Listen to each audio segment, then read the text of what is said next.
Salut, je vous retrouve dans cette 4e vidéo et vous remarquerez que je n'ai pas changé de tenue ni rien et que la luminosité est la même que dans la dernière vidéo, donc oui, je tourne les deux d'un coup, histoire de pouvoir faire le montage et de vous les sortir assez rapidement. Aujourd'hui on va parler littérature. Je vais essayer d'aller vite, donc je vais pas forcément aller en profondeur sur chaque livre parce que j'en ai pas mal à vous montrer. Et j'ai remarqué, expérience toute personnelle, que lorsque j'en savais assez peu d'un livre, je passais un bien meilleur moment que si j'en savais trop. Voilà. Ce n'est pas une excuse pour vous en parler peu, mais c'est un... D'ailleurs, j'ai remarqué la même chose pour les films, sachez-le. Dans cette sélection, il y aura pas mal de choses, mais il y aura notamment des anthologies, parce que je pense que les anthologies, que ce soit pour la poésie, ou pour des extraits de romans, de théâtre, etc. C'est un très très bon moyen de découvrir un maximum de personnes, et notamment d'autrices, qui sont assez peu mises en avant. Voilà, ça permet de tester des styles, tester des plumes, voir ce qu'on aime moins, et éventuellement après d'aller creuser un peu plus, et si une autrice vous plaît, d'aller chercher plus loin. Donc, je vais vous présenter les choses dans un ordre complètement aléatoire. Je pioche ce que j'ai à côté de moi. Il n'y aura pas d'ordre du tout. Sur la littérature, moi j'inclus... Il n'y aura pas de pièces de théâtre aujourd'hui. Non, parce que j'ai pas particulièrement de pièces de théâtre qui mettent en valeur les femmes, leurs droits, leur histoire. Donc voilà. Donc je vais surtout vous parler de poésie, de romans. Que ce soit des anthologies ou pas. Et voilà. First of all, une anthologie de la poésie féminine de Françoise Chandernagor. Si j'ai mal prononcé, je suis désolée. Au-delà de cette couverture qui est absolument trop mignonne, regardez-moi ça, ce beau rose. Bon, après c'est un peu cliché le côté, oui, anthologie de poésie féminine, on l'a mis en rose, mais voilà, c'est quand même très joli, le rose et le doré. Donc là, comme son nom l'indique, c'est une anthologie de poésie féminine. J'en ai plusieurs. Il y en a une aussi qui va être rééditée, mais je crois que c'est de l'auto-édition, donc je ne l'ai pas. Donc vous pouvez la commander sur Amazon. C'est Les Muses françaises de Rosemonde Gérard. Moi j'ai la version qui a plus de 100 ans. Enfin plus de 100 ans, je ne sais pas en fait, mais si elle est très très vieille. Donc j'avoue que je la manipule pas. Rosemonde Gérard, je l'adore. C'est l'autrice qui a écrit un poème très très très connu. C'est Chanson éternelle ou Une chanson éternelle, dans laquelle elle dit je t'aime plus qu'hier et moins que demain. Donc voilà, ça vous dira sûrement quelque chose. Mais bref, donc là il n'y est pas forcément, mais je pense à ça parce qu'on est sur les anthologies pour découvrir un maximum de poétesses. Il n'y a rien de plus à dire, je pense. Si on reste sur les anthologies, mais là on est sur tout style confondu. Il y a Autrice tome 1 et Autrice tome 2. Là c'est par siècle, donc là c'est du Moyen-Âge au 17e, là c'est du 18e au... enfin 18e, 19e. Regardez-moi ces couvertures. En plus je suis l'illustratrice sur les réseaux et je sais plus comment elle s'appelle. Ah oui, Marie Frédal, voilà. Le tome 3, lui, sortira, me semble-t-il, en septembre 2026. Donc si jamais ça vous intéresse, ce sont des petites pépites, je pense notamment à celles qui sont profs de français. Je pense que ça peut être sympa. Bon après je sais que vous avez un programme et tout ça, mais je ne sais pas dans quelle mesure vous pouvez être libre de choisir certains textes. Peut-être pour étudier une notion ou voilà un livre en particulier, puis donner des exemples d'autres autrices qui ont fait à peu près un taf similaire. Donc ça peut être sympa. Et puis pour les personnes comme moi qui sont pas du tout profs, qui auraient aimé mais qui n'ont pas pu, ça peut être aussi une chouette façon de découvrir tout un tas de femmes. Par contre, je vous déconseille de les lire d'un coup. Pourquoi? Parce que ça fait mal au porte-monnaie. En fait, j'ai remarqué que quand je lisais des anthologies, souvent j'achetais pas mal de livres après. Parce que je me disais, oh, j'adore cette autrice, oh, j'adore cette poétesse, oh, j'adore. Et puis en fait, hop, il n'y a plus de sous. Donc je vous conseille de prendre votre temps si, comme moi, vous avez tendance à aimer beaucoup de choses et du coup à vouloir tout acheter après. Petit conseil d'amis. Là on va être sur de la poésie. C'est marrant parce que comme je viens de tourner la dernière vidéo, j'ai parlé des femmes afghanes en dernier. Là du coup on va rester sur les femmes afghanes. Donc j'en ai parlé assez récemment, me semble-t-il, sur mon compte Insta. C'est un recueil de poèmes collectifs. Ce sont que des femmes, toutes afghanes. C'est un recueil qui est extrêmement touchant. C'est un recueil que j'ai beaucoup aimé. J'ai pas aimé toutes les plumes, mais forcément, quand c'est collectif ou quand c'est une anthologie, bah, c'est normal de pas tout aimer. En revanche, il y en a pas mal qui m'ont vraiment fendu le cœur. Donc si c'est un sujet qui vous intéresse, la situation des femmes en Afghanistan, si la poésie vous plaît, allez-y. En plus, c'est bilingue. Alors, je ne parle pas arabe. En revanche, je trouve que c'est un très bel hommage à faire aux auteurs et aux autrices que de mettre leur langue maternelle, la langue d'écriture, en face de leurs poèmes. Même lorsque les lecteurs et lectrices ne lisent pas la langue, je trouve que ça permet d'habituer son regard à voir une langue qu'on ne connaît pas, qu'on ne maîtrise pas, voire pourquoi pas développer une envie d'apprendre. Alors, étant très nulle en langue de manière générale, je ne vais pas apprendre l'arabe. Si j'avais été très bonne en langue, je me serais lancée, mais là déjà l'anglais c'est compliqué, alors on va peut-être pas pousser mes mémés. Ensuite, restons sur de la poésie. Audre Lorde. J'en ai parlé, je crois que c'était dans ma vidéo Book Haul. Oui. Là, c'est le premier recueil d'Audre Lorde que j'ai lu, qui est donc aux éditions Les Prouesses, que j'adore. Et regardez-moi ça, c'est trop joli. C'est trop joli et tout. Il y en a un peu à l'intérieur aussi. Il n'y en a pas énormément, mais il y a quelques illustrations à l'intérieur, comme ça. C'est ce qui m'a fait ce petit... Enfin, la personne qui m'a fait découvrir Audre Lorde, c'est Antastasia, sur sa chaîne Antastasiali. Et puis après, bon, je me suis guidée un peu toute seule. J'ai beaucoup aimé Contre-champ. J'ai adoré Besoin urgent, chorale pour voix de femme noire d'Audre Lorde. Et je l'ai dit dans le fameux book haul, mais c'est un grand poème. C'est, je pense, celui qui m'a le plus marqué. Pourtant, j'aime beaucoup la poésie, mais celui-là particulièrement. Donc voilà, Audre Lorde en poésie. Audre Lorde, du coup, sous un point de vue plutôt afro-féministe, et elle est états-unienne. Une lecture que j'avais faite grâce à Nabolita, donc là c'est Tuer son mari de Li Hang. Moi je le retrouve pas en édition neuve, je l'ai trouvé d'occasion celui-là. C'était un truc de bibliothèque en plus, je sais plus comment ça s'appelle, quand les bibliothèques se débarrassent des livres quoi. J'ai beaucoup aimé, cependant il est extrêmement violent, donc gros trigger warning, tout ce que vous voulez. Là, on va être sur une femme qui vit avec un homme qui est lui-même boucher, qui subit finalement un quotidien atroce, hein. Enfin, il y a un moment donné, il faut appeler un chat un chat. Elle est à Taïwan, ouais c'est ça. Je vous lis une partie du résumé parce que je suis assez nulle pour résumer des livres. Au lendemain de la guerre, la famine sévit à Taïwan. En échange de quelques livres de viande, la famille Lin unit Lin Shi au lubrique boucher de Shenkuo. Pardon pour la prononciation.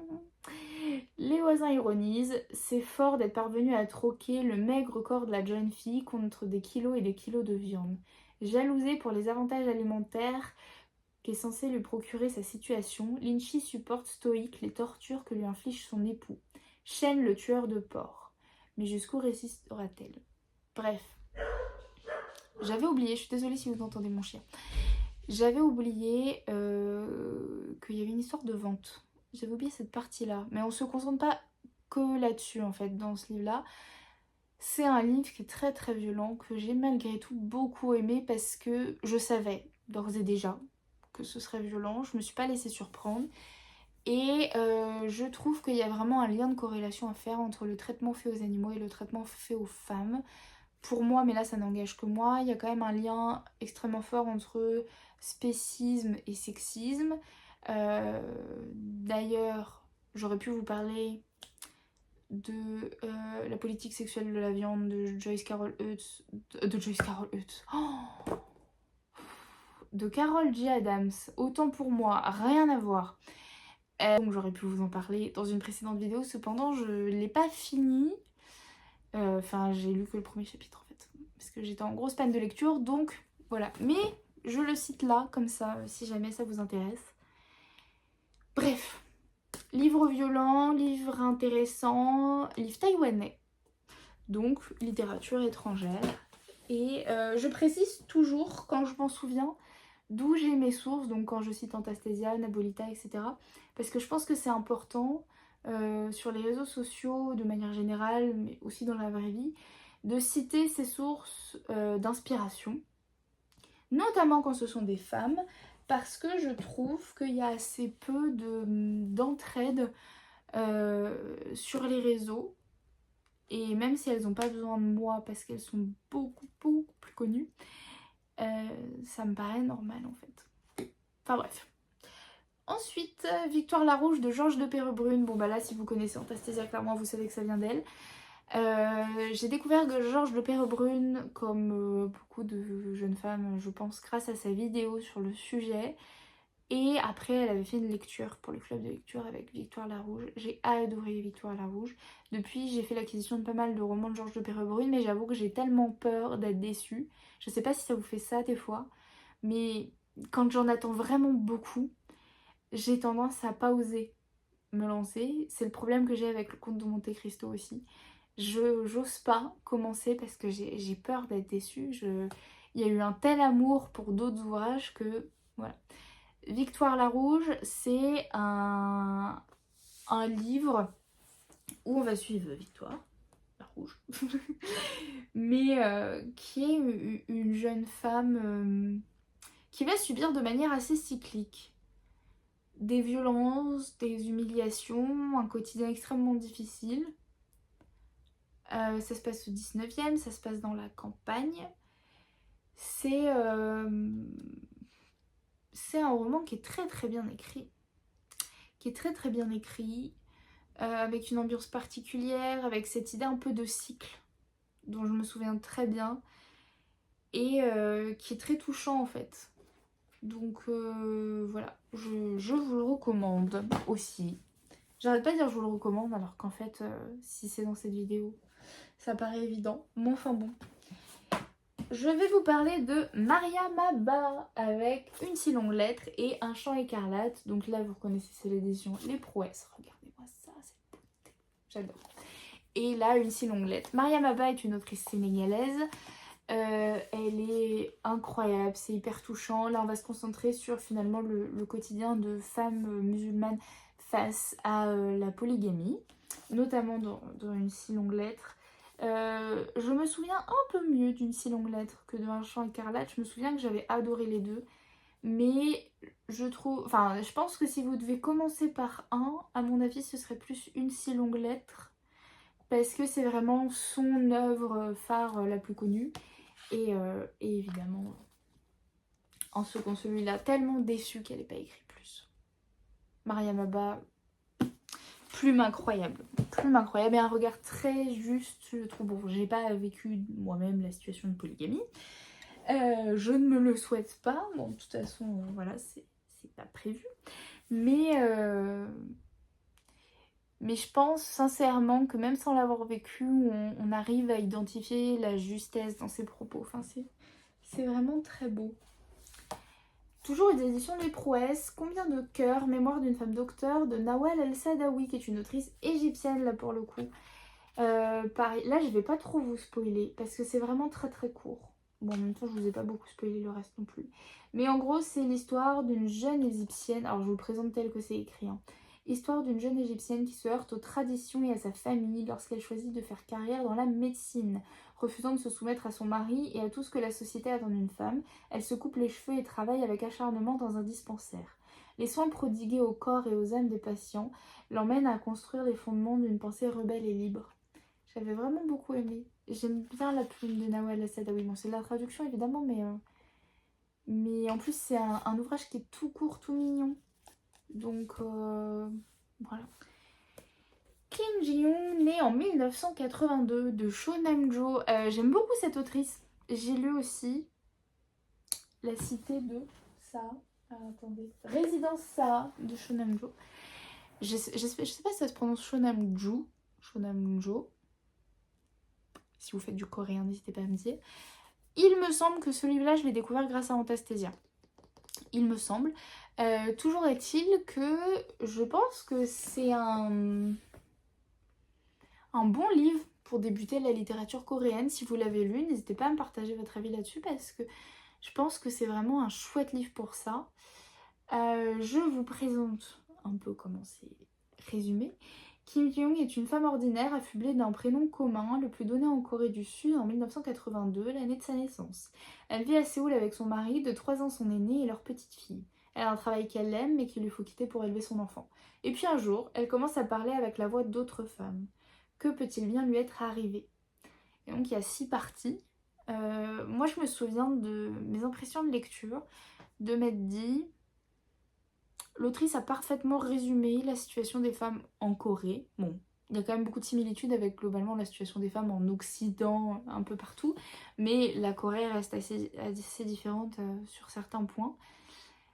Mais sans me souvenir particulièrement des détails, puisque j'ai malheureusement une assez mauvaise mémoire globalement. Donc c'est vrai que quand ça fait pas mal de temps que j'ai lu un livre, je me souviens des impressions, je me souviens très vaguement de l'histoire, mais il y a assez peu de choses qui me marquent dans mes lectures, même lorsqu'elles sont absolument géniales, même lorsque ce sont des coups de cœur, enfin voilà. Malheureusement, c'est un souci que j'ai et que je n'arrive pas à résoudre, mais en attendant, je me souviens de m'être dit que c'était d'une extrême justesse et que c'était une parfaite illustration du quotidien des femmes et des difficultés rencontrées en fait. Voilà. Particulièrement en Corée, mais beaucoup de points communs avec chez nous. Ensuite, je vous parle de L'heure des femmes d'Adèle Bréau. Lui, c'est un beau bébé quand même. Là, on va retracer... Comment elle s'appelle? Ménie Grégoire. On va retracer un peu une part de la vie de Ménie Grégoire qui tenait donc une émission de radio qui s'appelait L'heure des femmes. C'est un livre qui est particulièrement touchant, qui en fait ne va pas retracer uniquement le quotidien, une partie de la vie de Ménie Grégoire.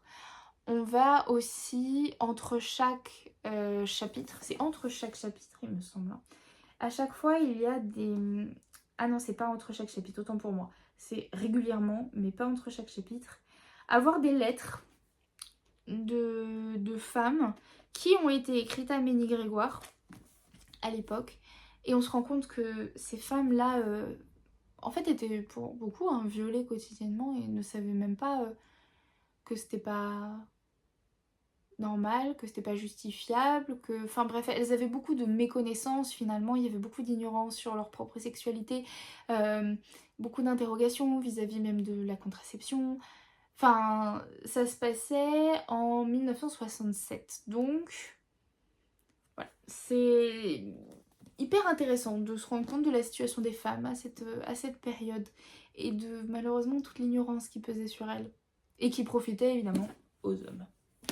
Walou walou. Ensuite, j'ai 2 anthologies à vous partager.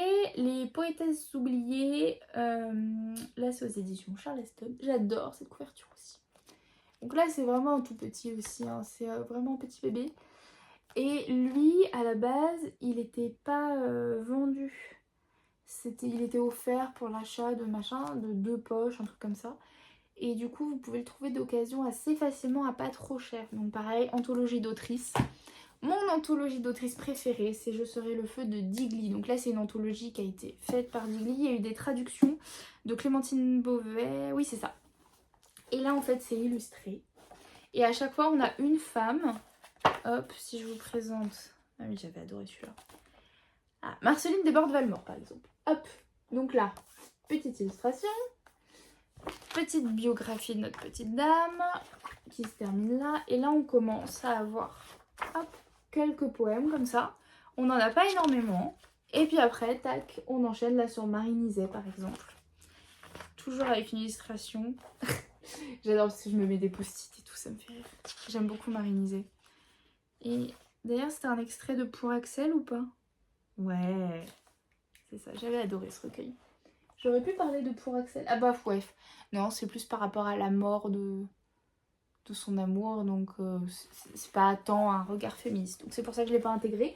En revanche, découvrir tout un tas de femmes et leur travail, ça, d'une certaine façon, c'est féministe. Donc s'il y a vraiment un recueil, enfin une anthologie de poèmes à offrir, à s'acheter, enfin voilà, à se faire offrir, c'est vraiment celle-là. En plus, le travail éditorial est magnifique, c'est une sorte de tissu. C'est un peu rugueux. Il me semble que ça s'appelle de l'embossage quand c'est un peu imprimé comme ça, mais dans le tissu. Bref, je suis pas sûre, corrigez-moi si j'ai tort. Mais voilà, déjà juste le titre, tout est beau, les illustrations sont belles. J'aime beaucoup le travail de Digli globalement, mais là, je dois dire que incroyable. Et je vais terminer avec 2 poétesses. Je vais vous parler de Maram Almasri que j'ai découvert avec Le Rapt, que j'ai découvert grâce à... J'hésite. Soit c'est Elissi sur Insta, soit c'est Marina24, soit c'est les deux qui m'en avaient parlé en même temps. Je suis en train de me demander. Bon, désolée, j'ai oublié. Et voilà, c'est de la poésie. Jusque-là, tout va bien.